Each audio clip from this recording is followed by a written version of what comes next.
give a fuck what you say. Yeah, I'ma do shit my way. So you can go kick rocks, I'ma stack. Malam itu nggak sekedar malam biasa buat dunia tinju. Di tengah gegap gempita event super besar yang juga menampilkan duel antara Alexander Usyk melawan Rico Verhoeven, satu nama muda akhirnya benar-benar meledak di panggung dunia. Nama itu adalah Hamzah Shiraz. Dan serius loh, cara dia merebut gelar dunia pertamanya tuh bukan cuma menang biasa, tapi kayak ngasih pengumuman ke seluruh divisi kelas super menengah kalau monster baru udah resmi lahir. Dari awal sebelum laga dimulai, banyak orang sebenarnya udah nebak kalau Shiraz bakal terlalu kuat buat Alem Beyjik. Bukan mau meremehkan Beyjik ya, tapi perbedaan level mereka kelihatan banget. Shiraz lagi naik daun, lagi panas-panasnya, lagi lapar-laparnya jadi bintang besar. Sementara Beyjik masuk ke pertarungan ini dengan usia yang udah 39 tahun dan harus menghadapi petinju muda setinggi tiang listrik yang lagi penuh percaya diri. Dan ternyata dugaan orang-orang itu benar semua. Begitu ronde pertama dimulai, Shiraz langsung kelihatan beda kelas. Santai sih gerakannya, nggak buru-buru. Tapi tiap pukulan yang dia lepas tuh punya niat buat ngerusak. Footwork enak, jab tajam, timing masuknya juga bersih banget. Beyjik bahkan kelihatan bingung mau nyari celah dari mana karena tiap dia maju selalu disambut pukulan lurus yang keras banget. Yang bikin ngeri tuh aura Shiraz sekarang beda dari sebelumnya loh. Dulu dia dikenal prospek berbakat. Sekarang dia kelihatan kayak petinju yang udah sadar kalau dirinya bisa jadi wajah baru divisi 168 pound. Dan biasanya kalau petinju udah sampai fase itu, rasa percaya dirinya jadi gila. Sepanjang ronde pertama, Beyjik dipaksa bertahan terus. Dia sempat coba masuk dan tukar pukulan, tapi masalahnya Shiraz bukan cuma lebih tinggi, dia juga lebih cepat dan lebih akurat. Jadi setiap pertukaran malah bikin Beyjik makin hancur pelan-pelan. Lalu masuk ronde kedua, disinilah semuanya tamat. Shiraz mulai menaikkan tekanan, tempo pukulannya lebih agresif, kombinasi kiri kanannya makin liar, dan Beyjik mulai kelihatan gak nyaman banget. Nafasnya berat, guard mulai kebuka, dan setiap kali kena body shot reaksinya langsung kelihatan. Shiraz sadar akan itu, dan dia mulai berburu. Dan boom, sebuah pukulan kiri keras ke arah tubuh akhirnya mendarat telak. Gak cuma kena loh, itu pukulan yang langsung nyedot tenaga lawannya dalam sekejap. Beyjik langsung berubah ekspresi. Badannya kayak mati sebentar. Dia mundur, lalu jatuh berlutut sambil mencoba menahan sakit. Wasit mulai ngitung, tapi sebenarnya semua orang tahu Beyjik udah nggak bisa lanjut. Tatapannya kosong, tubuhnya nggak merespons normal, dan rasa sakit dari body shot itu terlalu brutal buat dilawan. Akhirnya pertandingan dihentikan dan Hamzah Shiraz resmi jadi juara dunia WBO kelas super menengah. Gila sih emang. Cara dia menang tuh bersih banget. Gak ada drama panjang, gak ada ronde ribet, gak ada keputusan kontroversial. Datang, nguasain lawan, lalu ngancurin lawan. Dan yang bikin momen ini makin besar, ada satu sosok penting yang duduk di pinggir ring malam itu, Canelo Alvarez. Bayangin loh, lu baru aja jadi juara dunia, terus salah satu legenda terbesar tinju modern lagi, duduk langsung nonton penampilan lu. Dunia tinju sekarang mulai melihat Shiraz sebagai calon ancaman serius di kelas 168 pound. Makanya habis menang, Shiraz langsung ngomong lantang. Gak ada lagi mental prospek muda. Dia sekarang ngomong sebagai juara dunia yang siap perang lawan siapa aja. Dia terang-terangan manggil seluruh petinju kelas super menengah. Dan itu bukan gimmick doang. Cara dia ngomong kelihatan banget kalau dia percaya dirinya memang pantas ada di level elit. Yang menarik, Shiraz juga nggak sok jumawa. Dia tetap kasih respek besar ke Canelo. Dia sadar siapa sosok yang lagi dia incar.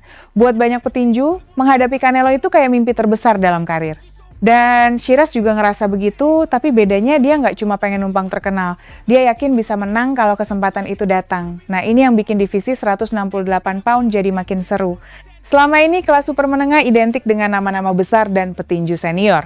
Tapi sekarang mulai muncul generasi baru yang lapar dan nggak takut sama siapapun. Dan Shiraz kelihatan sebagai salah satu yang paling berbahaya dari generasi itu. Dan yang paling penting, kemenangan ini nggak hanya nambah rekor. Ini adalah momen perubahan status. Dari yang tadinya cuma disebut petinju berbakat, sekarang Hamzah Shiraz resmi jadi juara dunia. Sekarang tekanan juga bakal makin besar. Semua orang bakal mulai ngincer dia. Semua lawan bakal datang dengan motivasi ekstra buat menjatuhkan raja baru. Tapi kalau lihat performanya malam itu, Shiraz kelihatan siap buat semua tantangan itu.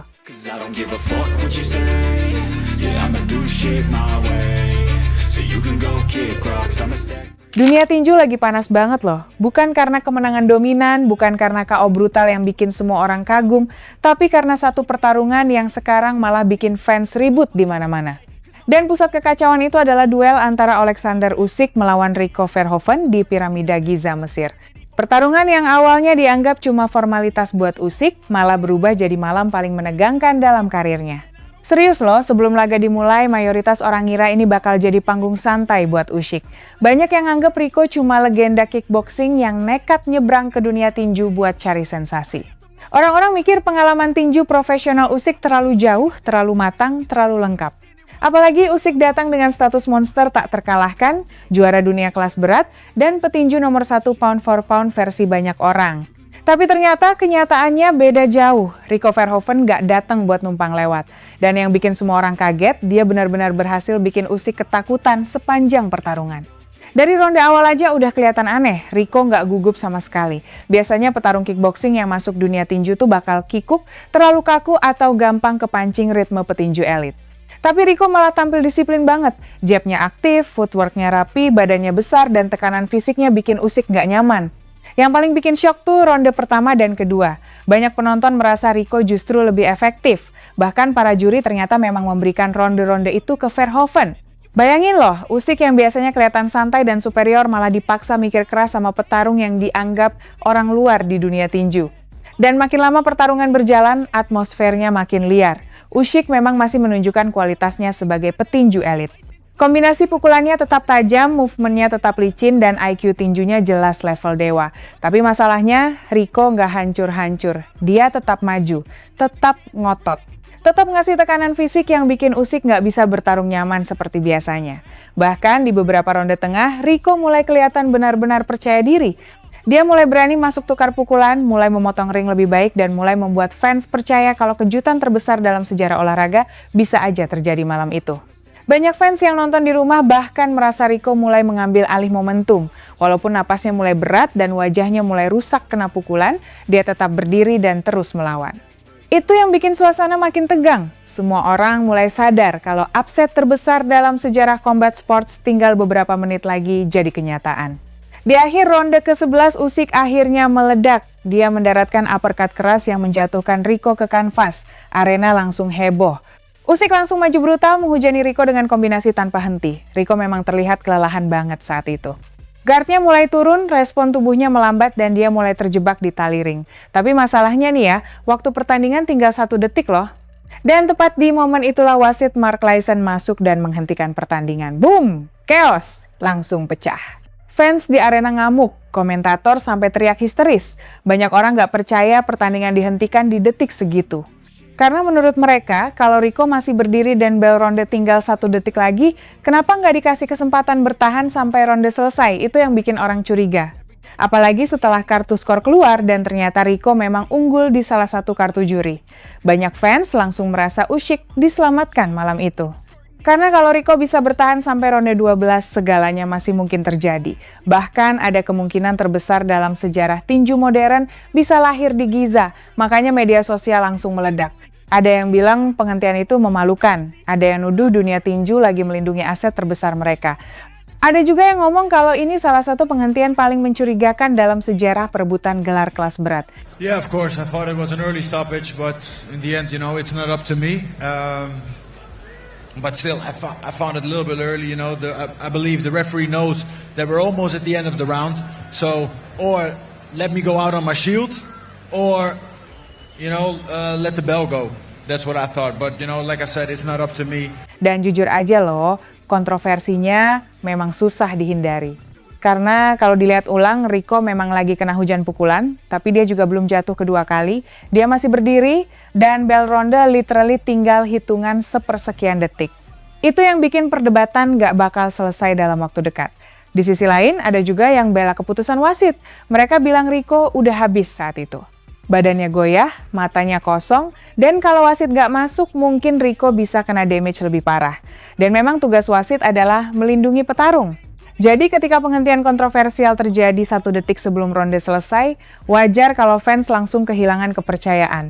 Yang paling kena dampaknya sekarang jelas Usyk. Secara resmi sih dia tetap menang. Rekornya sekarang 25-0. Sabuknya masih aman, status juaranya nggak berubah. Tapi aura tak tersentuh miliknya mulai retak. Karena malam itu dunia melihat sesuatu yang jarang banget terjadi. Mereka melihat Usyk benar-benar kesulitan. Mereka melihat seorang kickboxer nyaris bikin dia kalah. Dan yang lebih parah, mereka melihat kemenangan Usyk malah meninggalkan tanda tanya besar. Wassalamualaikum warahmatullahi wabarakatuh.